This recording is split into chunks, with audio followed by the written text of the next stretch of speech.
विद्यार्थी मित्रांनो, डेली जी के डोज या आपल्या यूट्यूब चॅनलमध्ये मी अनिल फुले तुमचं स्वागत करत आहे. तर बघा, वनरक्षक स्पेशल जे बेसिक टू ॲडव्हान्स इंग्लिश होते त्यामधील आपला नंतरचा भाग आपण सबऑर्डिनेट कंडिशनमधला दुसरा भाग.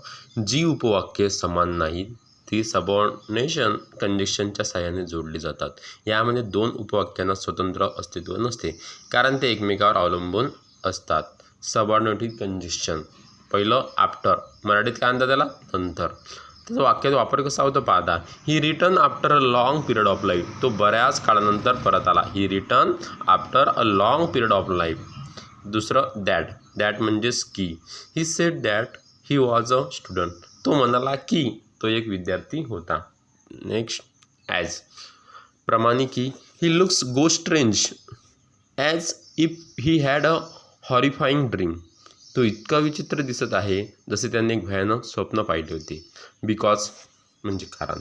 ही fail the exam because he had not studied hard, तो परीक्षेत नापास झाला कारण त्याने जास्त अभ्यास केला नव्हता.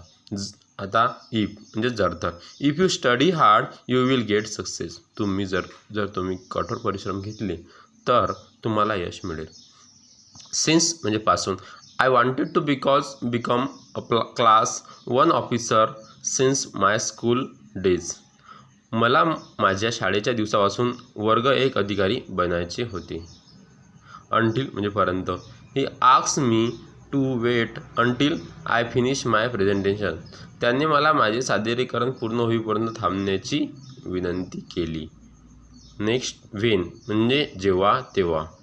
You can call me when you are free, जेव्हा आपण मोकळे असता तेव्हा आपण मला फोन करू शकता. व्हेअर म्हणजे जिथे. I know the city where you were born, मला ते शहर माहीत आहे जिथे तुमचा जन्म झाला. हू म्हणजे जो. That is the man who met me yesterday, हाच तो माणूस आहे जो मला काल भेटला. हुज ज्याचा. This is the man whose name is Rohan, हा तोच माणूस आहे ज्याचे नाव रोहन आहे.